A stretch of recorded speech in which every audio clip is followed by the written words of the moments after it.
ให้สุขภาพคนเขาเนี่ยเปลี่ยนแปลงไปมาอักเป็นวักเป็นไอจามก็เป็นภูมิแพ้ก็ลำบากใจอยู่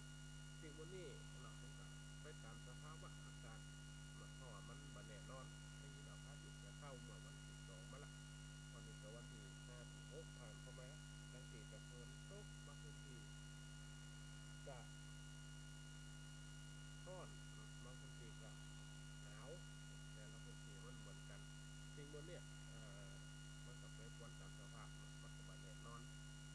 ตัวคณะสัตยาทั้งหลายกันดูแลสุขภาพด้วยนะคนเฒ่าคนแก่อยู่บ่อยเนี่ยมาฟังรายการว่าคนกัดคนปันหรอกโอ้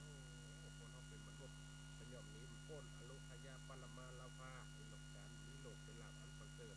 อาตมาภาพได้เข้ามาสู่รายการและตบกระทบปีเก๋ไปทางไหนหมดเลยขอตอนนี้มันตนาเลิศทุกปีไปทางไหนเหงจ๊ะไปสาครับไปสาจากสนีกะโหลกผมเจริญสุขการเจริญศรีเลิศเลยในนี้ก็จ้าไม่ยินกาเขาหนาวกันเจริญสุขใช่ไหมพี่ฮะหนาวกับหนาวถ้าพูดนี่ก็ยังว่าเนาะเดี๋ยวนั้นเจ้าบ้านมาส่งเข้าปกระทุ่มห้าก่อนนะเนี่ยผมเนี่ยก็ยังว่าอ๋อทุ่มด้วยคนอ่ะเออคนผมเนี่ยอันตรายบอกผมเป็นคนหนาวตัวไหนครับกันยาเลยปกติกล้องผมออกเลือดทุกปีเนอะรายได้หมดจะได้หมดนะครับกูก็เอากระเสียงกันได้เนาะทุกปีเนาะช่วงที่ผ่านไปช่วงนี้ผ่านไปก็คือ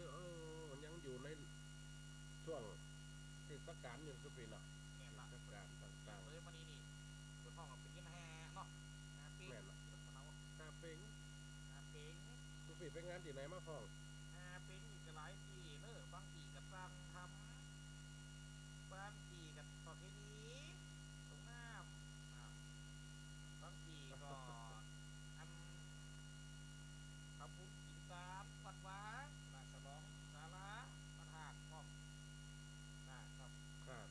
เขาเป็นปีอืเนาะมบางปีสำหรับหาเป็งนี่นะมันมีกี่เป็งกันสิมันเท่าได้เริ่มงานประเภทนี้มันเท่าได้เริ่มกี่เป็งไปตอนเฮานี่ตั้งแต่4 ปีเป็นต้นไปเนาะลกี่งตั้งลงเป็งนี่ผมกับท่านทำไมนะทุกปีเนาะแม่นะลงน้ำฟังจะลงอันสายเจียวหมนี่ก็เริ่มกันตั้งแต่4 ปีเป็นต้นมา3 ปีแล้วมันตรงจะไปสิ้น นี้เนาะ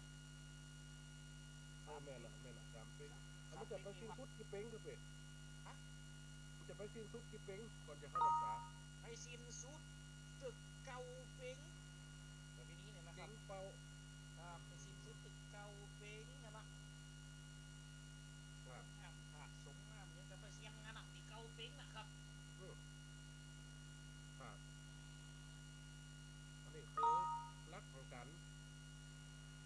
เอ่อทำบุญศาสนาพุทธนะทำถ้าว่าเป็งนะแปดเขิมเหมือนกับทำกันบางคนกับล้อวันศีลนะทุกปีนะแม่นละ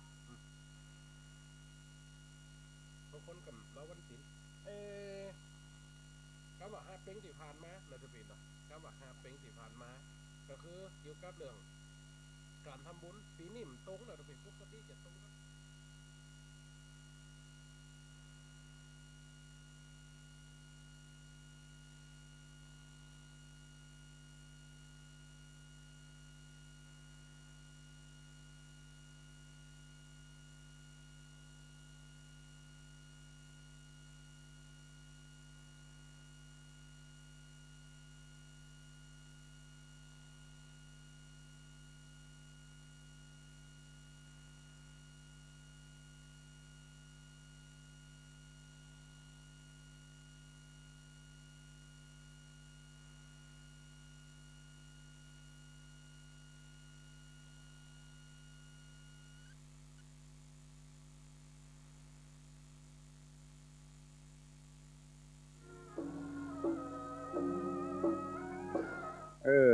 โทรศัพท์นักแตะวันนี้นะ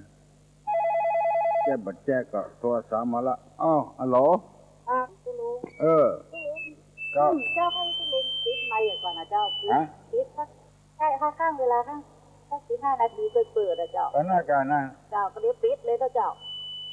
อ๋อมันปิดไม่ได้อ่ะเฮ้ยปิดโทรศัพท์ก่อนเนี่ยเออมันก็จะได้ฟังต่อเนื่องแล้วเดี๋ยวคุณลุงกู้เดี๋ยวคนหนึ่งโทรก็ฟังข้ามต่อนะเจ้าเออจำได้ฮะ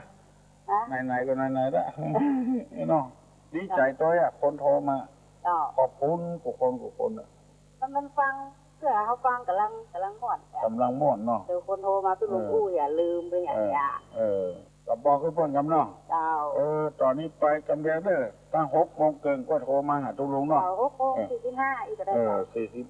45 6 โมงเกิน เจ้าก ำเรียนตุลุงจะได้บอกเนาะ เจ้า ยินดี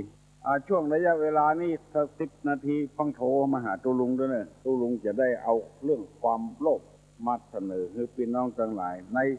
ธรรมของพระพุทธเจ้าว่ามันเป็นกิเลสอันหนึ่งอย่างที่ตุลุงว่าตะเกียเรื่องเขาแจกของนี่นะสมมุติว่าเขาแจกเหรียญนี่เนาะในงานวันเนี่ยก็ดีอันเดียวบ่พอ